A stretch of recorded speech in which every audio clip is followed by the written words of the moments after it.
Hello and welcome to Off the Shelf Reviews. I'm Henry the Eighth. I am Henry the Eighth. I am.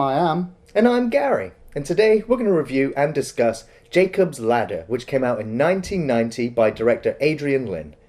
Iain, why don't you give us the synopsis? Well, the story follows Jacob, played by Tim Robbins, who's a Vietnam veteran.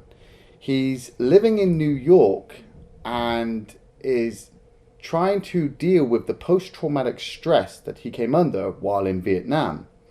He starts to uncover that the American government might have experimented on him and his squad using BZ gas and making them hallucinate, as he starts to see these hallucinations during the day while he's living in New York.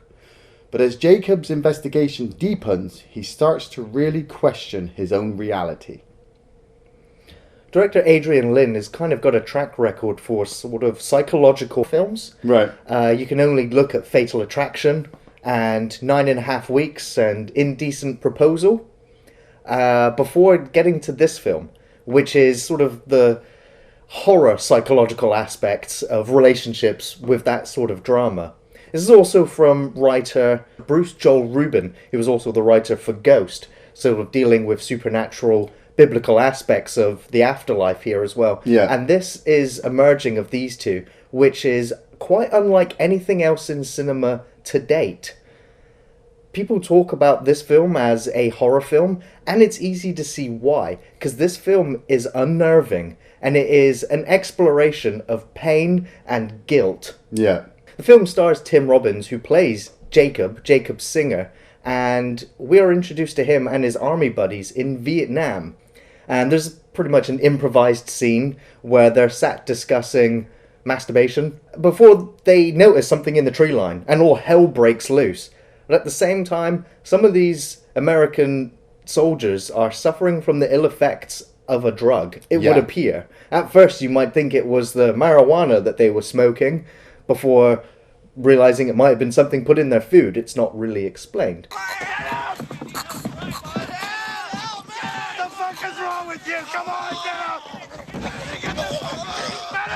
I love this opening sequence. I mean, because it literally, when you see footage of films with Vietnam in there, you expect it to all start kicking off. And when they're all sat there being all buddies, you're just like, okay, I'm just waiting for the Viet Cong to turn up. Then they notice this thing in the tree line, and like I said, all hell starts breaking loose. But when you see Ving Rhames having a seizure, and falling on the floor and blood pumping out of his mouth, you're just like, something bad is going on. Especially when it keeps cutting back to one of the other squad mates who's literally just sat there watching the whole thing unravel in front of his eyes. Everybody is just killing everybody, and it's just turned into a massacre. And then we follow Jacob out into the jungle where he gets stabbed. And then he wakes up on a subway train in New York. And it's 4 years later.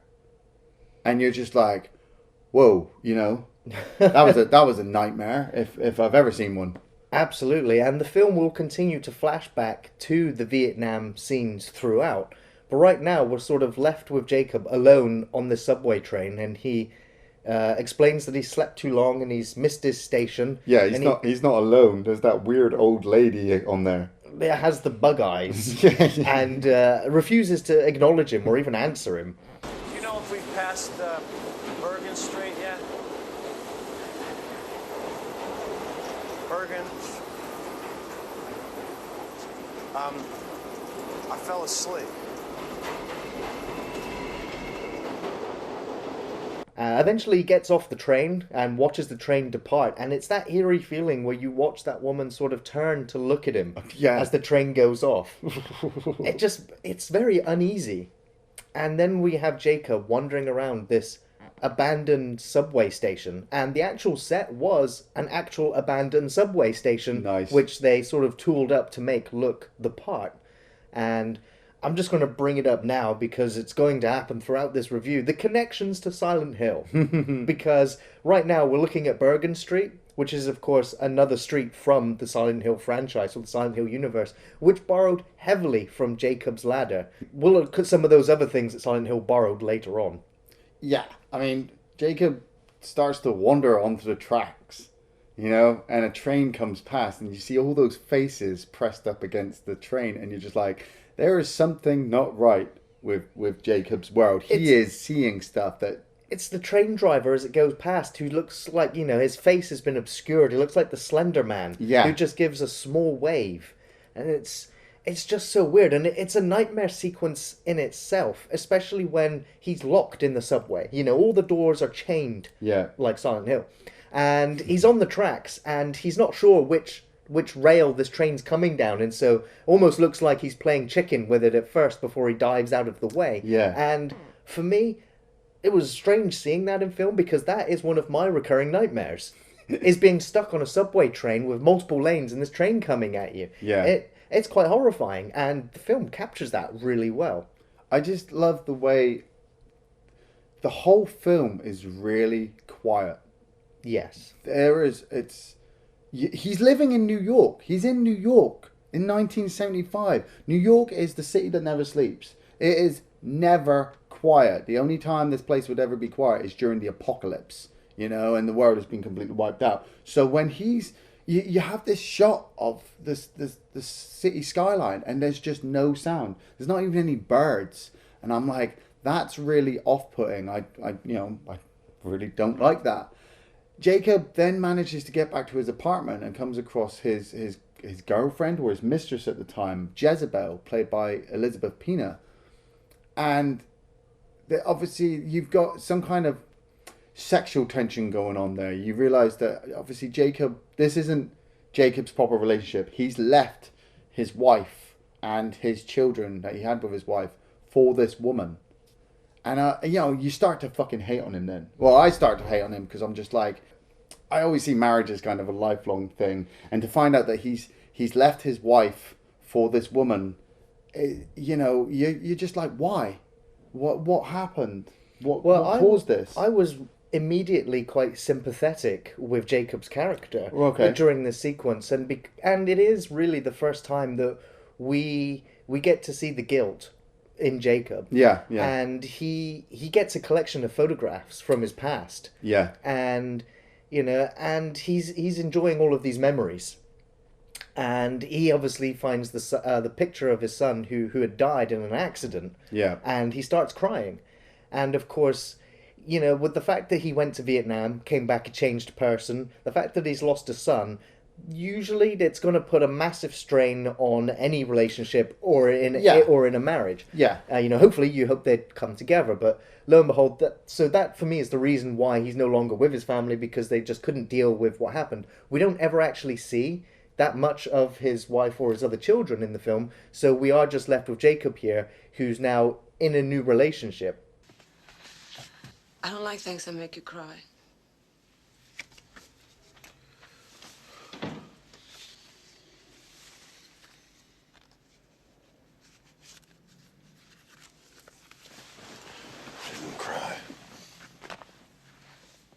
There's just I don't massively hate on the Jacob character, because, for me, I'd already seen this film once, and so I knew what the ending was, and for Gary, it was the first time. But the way Jezebel's interactions with Jacob is, the way that she's just like, the children just dropped these by, and he's just like, I can't believe you can't remember their names. Well, they're not my children, are they? That's the thing I kind of hate, when you get these separated relationships, when you have this partner who doesn't care about the life you come from. But that part where he finds Gabe's picture, and Tim Robbins, you're the fucking 5-star actor in this shit. You can just see why Tim Robbins is pretty much amazing. Another film I love him in is Arlington Road, which we'll have to do at some point. But when he holds that picture of Macaulay Culkin, it's Macaulay Culkin, ladies and gentlemen. When he holds that, but he bursts into tears. As a parent myself, you feel that connection. There's not many films where I can actually say, oh yeah, I relate to the character. This was one of those films that I could say that. And he's all upset, and he sticks the picture into his wallet, and it kind of gets a bit upsetting later on in the film when his wallet is stolen, and you're just like, that it had no money in there, but it had the picture of his son, and he really, really needs that.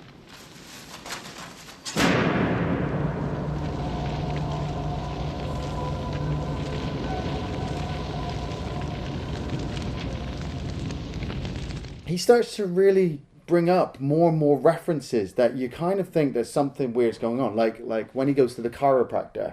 I love Danny Aiello, a brilliant actor from Lyne, and as the chiropractor in this, those clicking noises.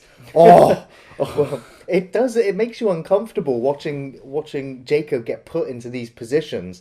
But the director Adrian Lyne actually hired a chiropractor to be on set for the filming of all of these scenes, so that Danny Aiello could actually do these moves correctly. Nice. So that it comes across genuine and authentic in the film, which is why it does make you feel a bit uneasy.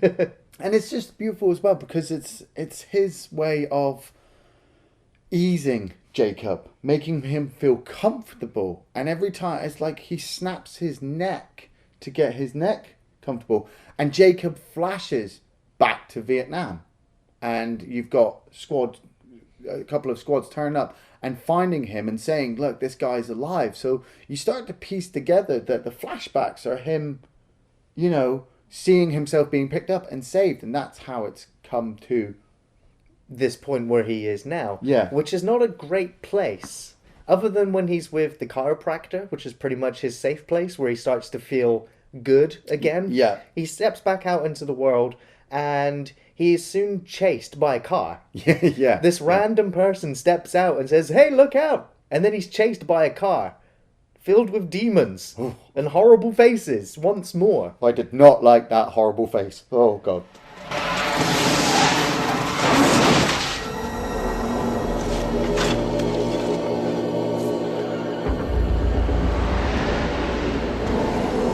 So he decides that he's going to go and see his doctor. And when he gets there, the nurse is like, there's no such doctor here. And then it's soon explained to him that this doctor died a few months ago. Yeah. Or a month ago. And then the nurses can't find any records of Jacob ever being a patient at this establishment. And at which point she loses her cap and reveals a bony protrusion coming out the top of her head. I did not like that either.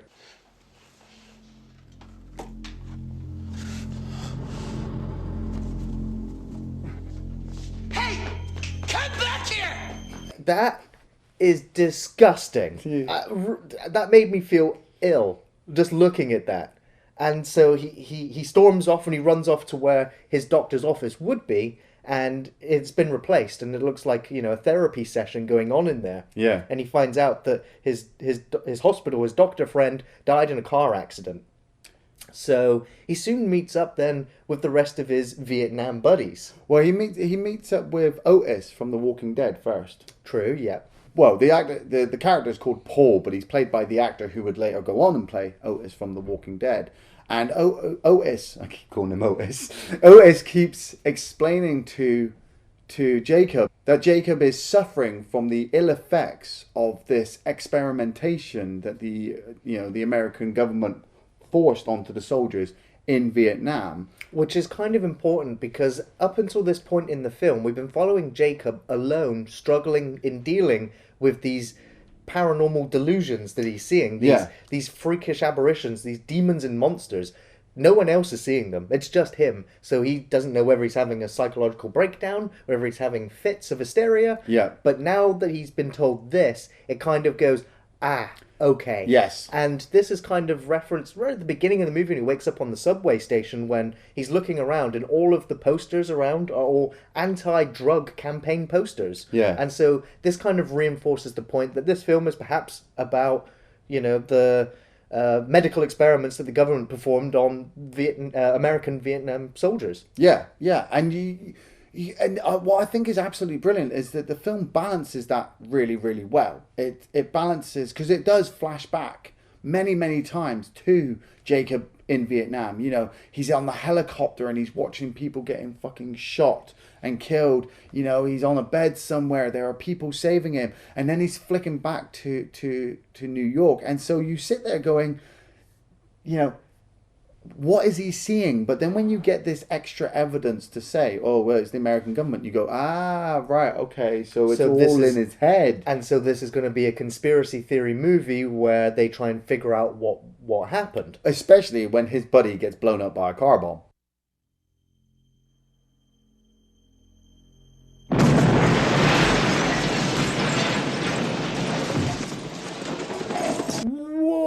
Where did that come from?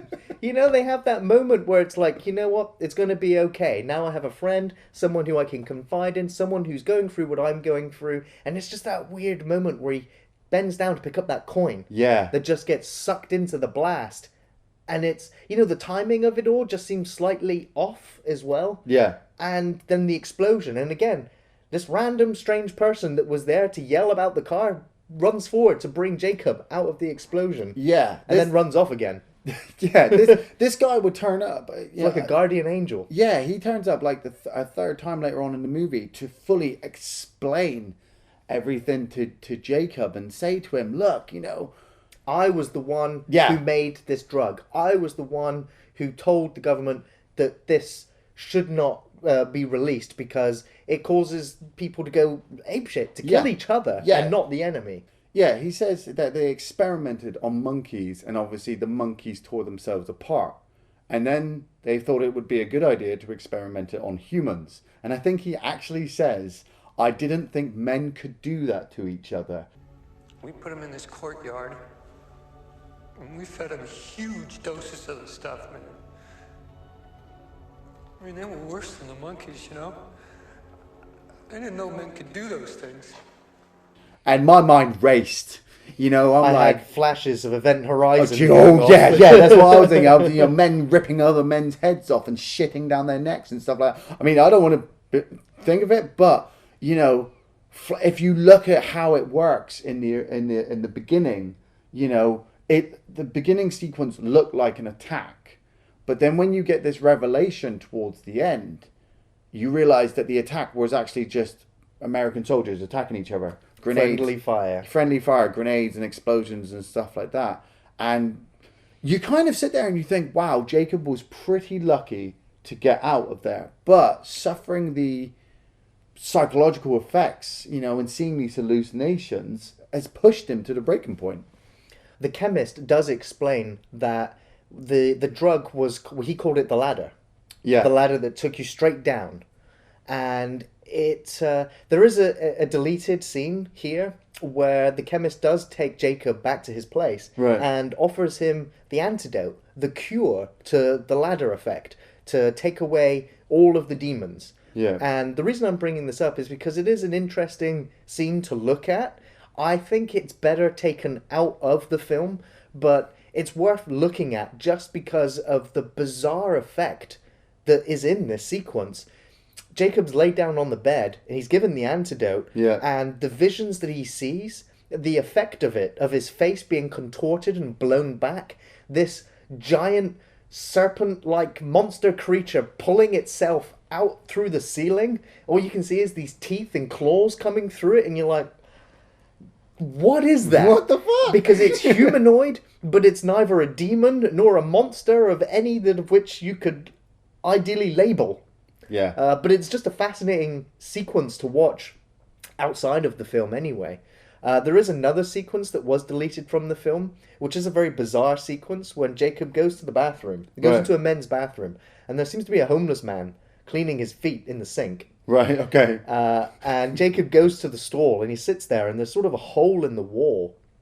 Again, reference to Silent Hill, The Room. Yeah. And he's told to dream on, in which case he then stumbles out of the cubicle, realizes the homeless man isn't there anymore, and there's just a pool of blood in the sink before he quickly leaves. It's just a very interesting deleted scenes, which do add more to the what the hell is going on nature of the film, because he continues to suffer from hallucinations throughout the film.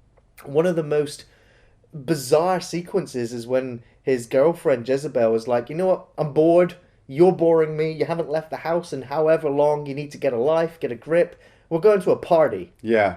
Oh, whoa. Whoa. This is what I've meant about the jump scares in this film. Not traditionally like a horror movie. The jump scares come at such an unpredicted rate. Like we get the flash of the train at the beginning. We've got the face in the car. And when it switches from the quietness of Jacob's normal life to this party, Lady Marmalade starts playing, and it made me jump because I wasn't expecting it. And I'm just like, that really works as a jump scare, as a unpredictable jump scare for horror movies, people are like, oh, I knew that was coming. I did not know this was coming, and I've seen a lot of fucking horror movies.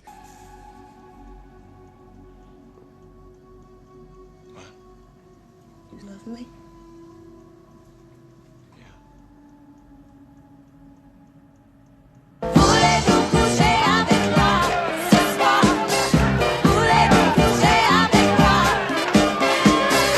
Yeah, Jacob's going around this party, and there's lots of symbolism to death.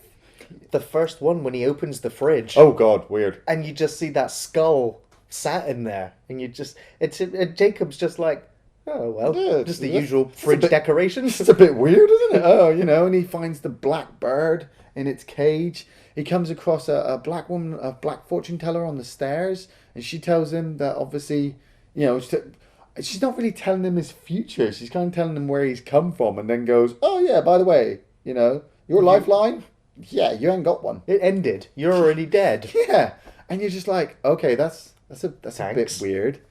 But then we get to the dance sequence. Oh my fucking lord!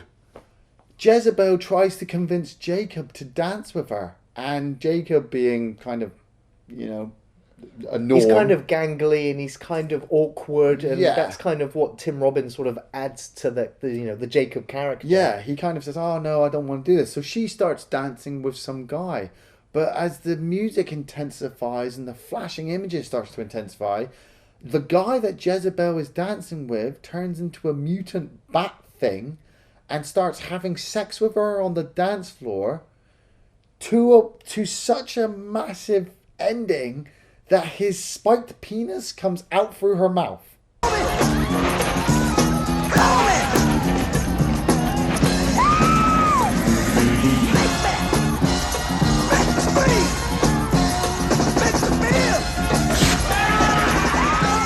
Damn.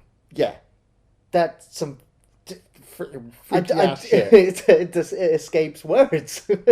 I did not expect that to happen. Well, in the original screenplay, the entire dance floor was supposed to break out into sort of an orgy of demons and monsters sort of having at it. Oh. But of course, toning it down to just as it is effective enough. Yeah.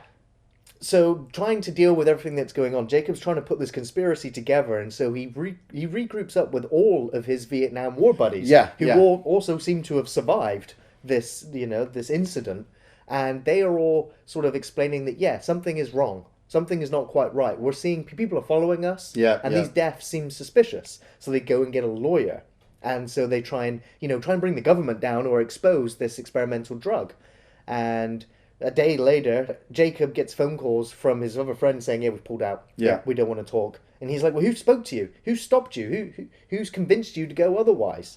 And so now, dealing with the fact that there is this conspiracy going on, when he leaves the lawyer's office, he is manhandled by two, perhaps government thugs, who throw him into the back of a car, and there's a small fight sequence that breaks out where Jacob's fighting for his life because he doesn't want to be abducted. Mr. Singer. What an appropriate name for a man who can't keep his mouth shut. What do you want? We've been watching you for a long time. You and your friends, frightening people with foolish talk about the army and experiments. You're in over your head, Mr. Singer. Men drown that way. Beats the crap out of these guys. I thought it was brilliant. I'm like, he's a trained Marine. It's elbows and knees and face punches and kicks, and the driver gets knocked out, the car's smacking into other cars before Jacob eventually frees himself from the car and is laid out there before he gets robbed by Santa Claus. That's it. We've been following the fact that he's got a bad back. And so as soon as he lands on the road, it kind of paralyzes him. The Jacob's ladder is also sort of a metaphor for the spinal column. Right. And so him having a bad back would also indicate that, perhaps, the Jacob's ladder is also broken. That's kind of good symbolism. There's a lot of symbolism in this film. I mean, the weird Santa Claus that robs him, I was just like, okay, he looks like Santa Claus, but he's kind of acting like God, kind of saying to him, look, just let it all go, just taking the stuff off of him. But then Jacob gets taken to hospital, and whoa, like we said it before, we'll say it again, massively influenced on Silent Hill. Silent Hill took a lot from this hospital sequence. This sequence in the film is mind-blowing. It is amazing and is unparalleled in horror imagery today. I think I can honestly say that. Yeah. It is terrifying to watch. And again, like you said with the Silent Hill, he does transition to a hell world. Yeah. And the music here is also phenomenal at creating the atmosphere. Just the slow chimes, just the repeating noise, the camera work, the fact that this pulley says this gurney that he's laying on. Yeah. The director sort of notched the wheel so that they wouldn't be at the right length. Ah. So you get this wheel that's sort of shaking and turning violently, going the wrong way, gives it an unbalanced feel. The way that the camera sort of is above Jacob as he's going through, and then it's looking up, and you see these wire mesh sort of fences and these bizarre people just sort of crawling around freely. Yeah. The fact that we go from tiled sort of ceramic environment that's quite clean and sterile to this run-down, rusted, ugly-looking hospital that you wouldn't wish upon your enemies. Yeah, you start off with people looking like they're suffering mental breakdowns, looking out windows, to fucking body parts and blood smeared all over the floor. And literally, you're just watching Jacob get more and more insane as he... To me, it looked like they were just going around the same circle constantly over, and it was just getting worse and worse and worse until he gets into this operating theater and Jezebel turns up to start operating on him, and you're just like, right, something is really, really wrong. It becomes slightly easier though once he gets put into his bed and it's a normal hospital again, and his family come to visit him. And they're just like, look, we love you. And you start to think, hold on a minute, he left you for this woman. How are you coming back? And I start to think, well, actually, like you said, with the whole the incident in Vietnam and the son, it was something that they needed to get over, to come back to each other again. And then you get the chiropractor turning up to rescue Jacob. Awesome fucking sequence. Jacob Singer! Jacob!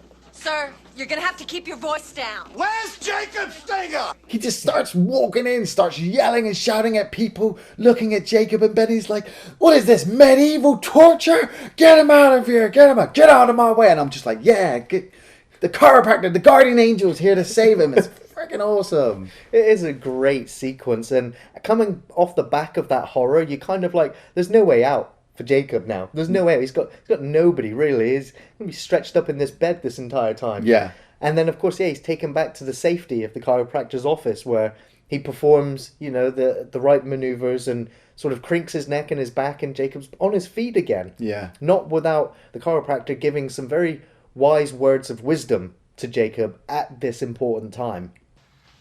Eckhart saw hell too. You know what he said?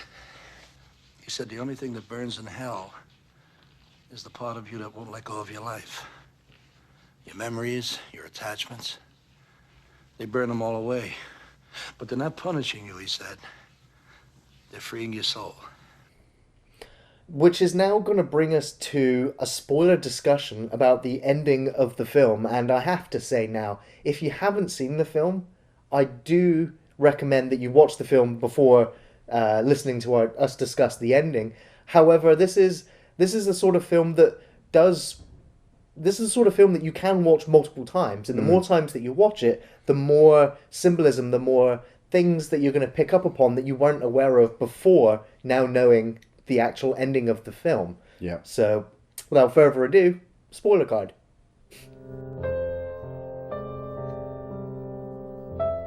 Let's just jump straight to the very closing of the film. Yeah. Jacob is dying, or is spent the entire duration of this film never leaving Vietnam. Yeah. He is struggling to stay alive on a hospital bed in Vietnam this entire time, which means that all of the stuff set in New York is all in Jacob's mind. Yeah. Yeah. And what I can honestly interpret the end of this film as telling you is it's about the acceptance of death. Yeah. And it's also about making your soul and yourself ready to die.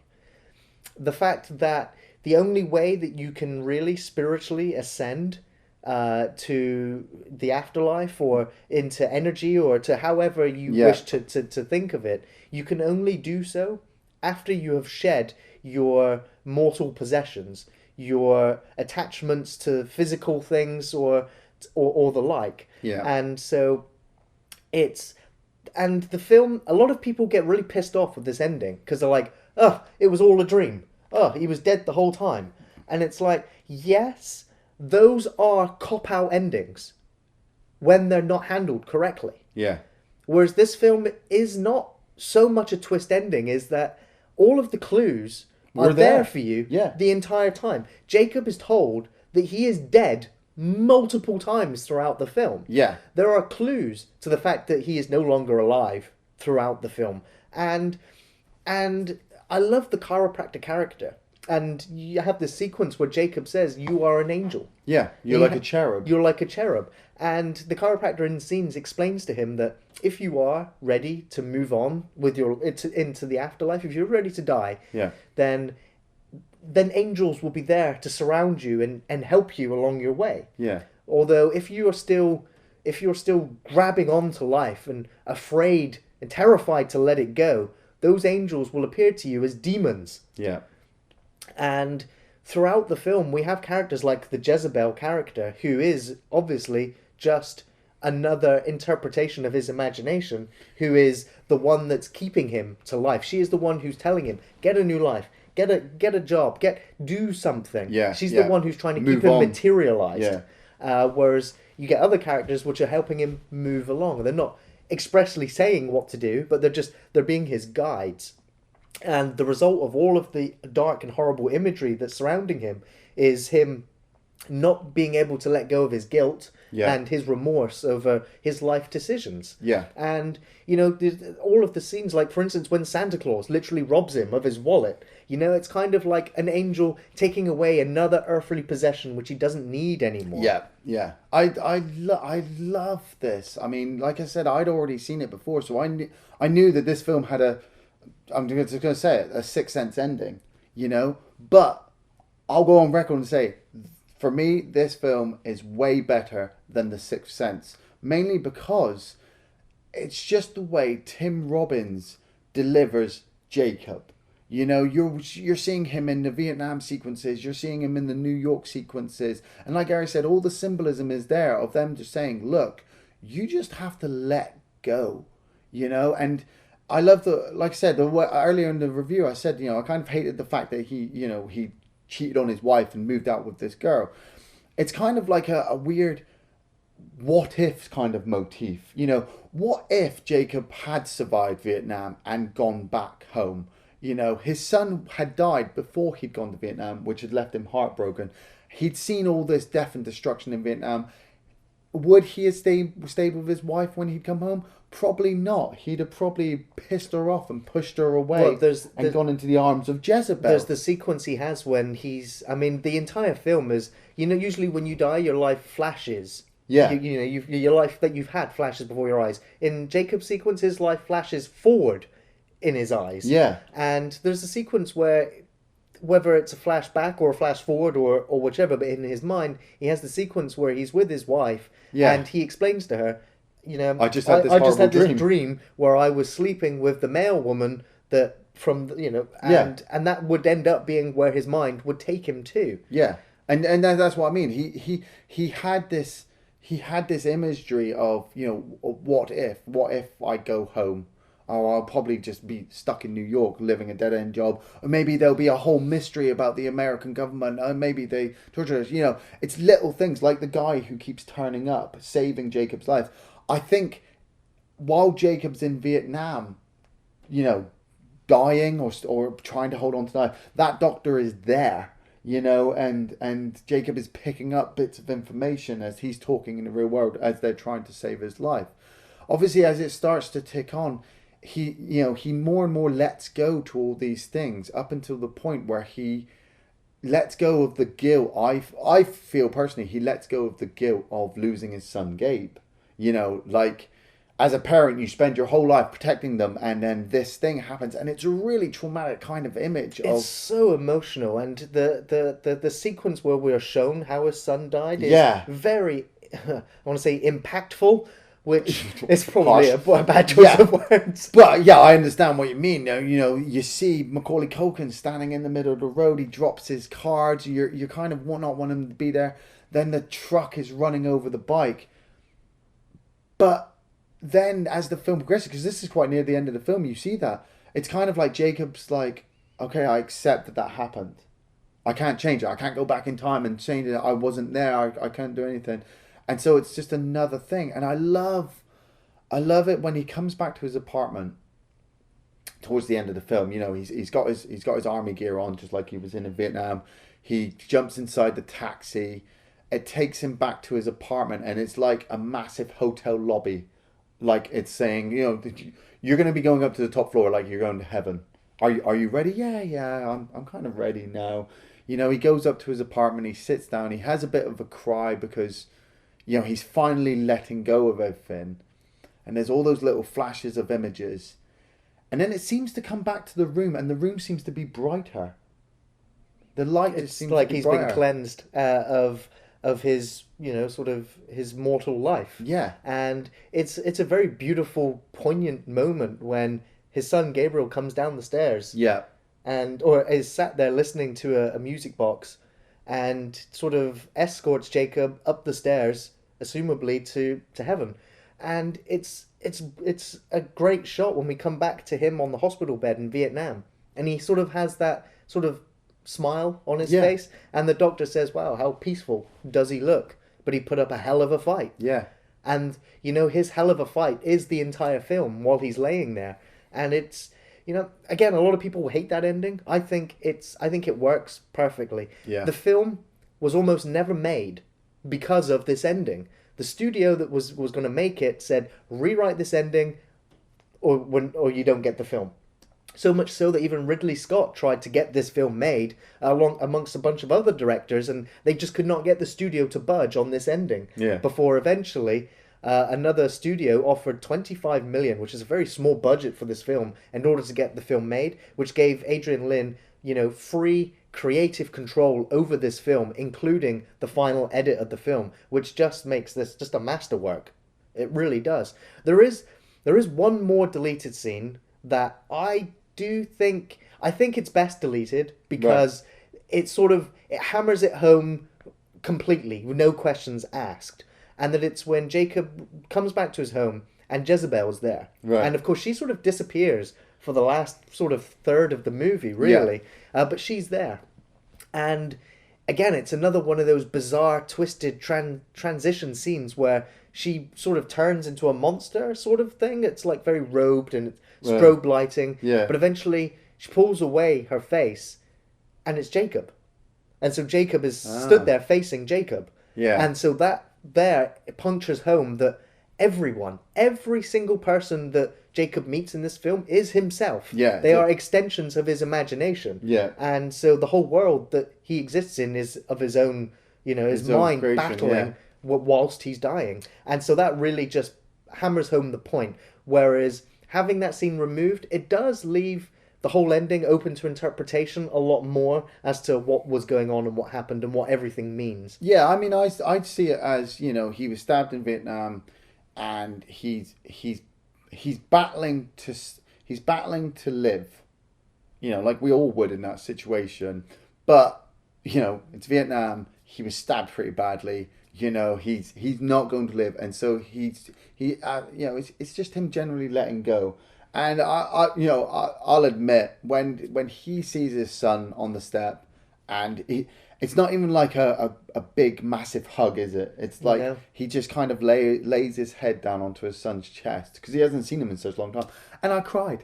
I fucking wept, and I was just like, damn, you know, I didn't expect it. I didn't expect much of the things that happen in this film. And it's the second time I've seen this film. Like I said, for me, it's not a horror movie. It's more of just a psychological drama. And by the end of it, there's just so much symbolism and so much imagery that it just leaves an impact on you. Absolutely, it's undeniable.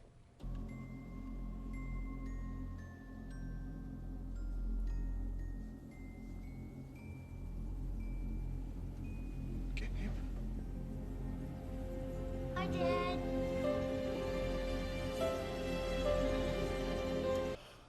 I have quite a few favourite scenes in this film. A few of them are mainly jump scares, like the face in the car when it first turns up. That made me jump. Absolutely brilliant. I love the party sequence, the bath sequence when he's suffering from a fever and they're just chucking him in there with loads of ice. It was just absolutely awesome. The hospital ride. If you're a fan of Silent Hill, you're going to fucking love that sequence. And the chiropractor rescue, the way he just kind of just storms in, swearing. Well, he doesn't really swear. He just shouts and tells people to get out of his way. And he kind of saves Jacob. It's awesome. Brilliant. Again, you have just mentioned literally all of my favourite scenes in the film.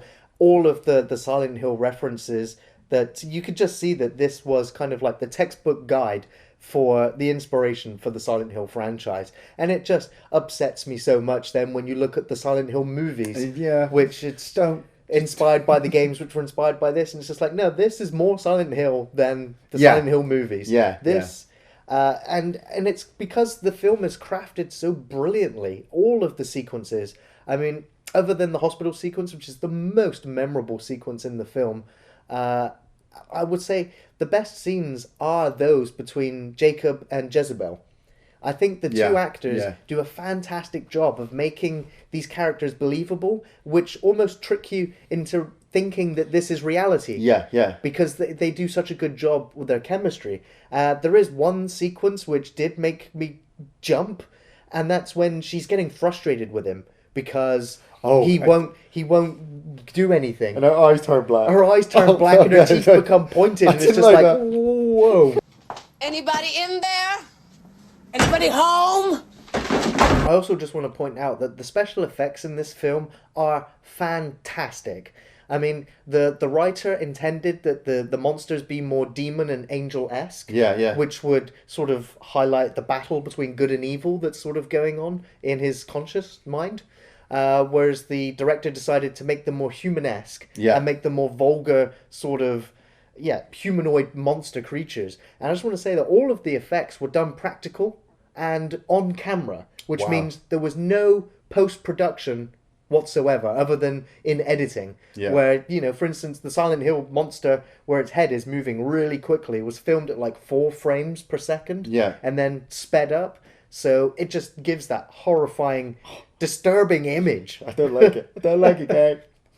Of course, most of the other dark imagery in the film was inspired by painters such as William Blake, H.R. Geiger, and of course Francis Bacon, which just have some incredibly dark and horribly imaginative imagery just to help inspire Adrian Lyne in creating the visuals for this film. Well, what I think is also brilliant as well is, like we said, Silent Hill was heavily influenced by Jacob's Ladder. But Jacob's Ladder is actually heavily influenced from a Twilight Zone episode called An Occurrence at Owl Creek Bridge from 1964. It's just absolutely brilliant. It's like there's just a literal ladder leading up through all these films and games, just symbolizing this one incident. Well, that's the thing, is that this film has pretty much been underrated as far as sort of film circles that I'm aware of concerning this film. It's not as highly rated, or not many people ever talk about it that much, which means it's sort of, it's an underrated gem, which is why it should come as no surprise that I highly recommend this film. I highly recommend repeat viewings of this film just so that you can enjoy the craftsmanship that's gone into it, because it is overwrought, if you will, with stuff. With whether it's down to the camera work, the acting, the music, the symbolism, the meanings of the film. And of course, it should come as no surprise that the writer of the film is a practicing Buddhist. And so a lot of the Buddhist philosophies are brought into this film and sort of mishmashed with sort of Christianity a little bit as well, which does create this amazing sense of spirituality throughout the film, which is which is incredible to explore in the context of this fantastic, incredibly rich, deeply shocking, emotionally experience of a film. I can't recommend it enough. Watch it again.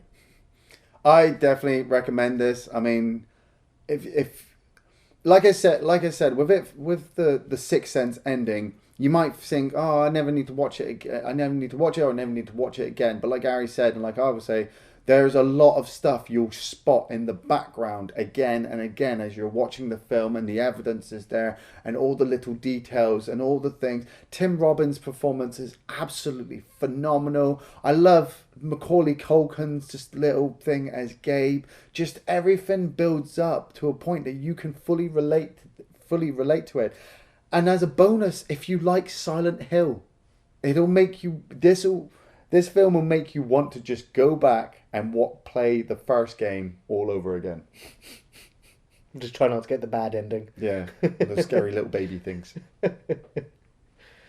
Thanks for watching Off the Shelf Reviews.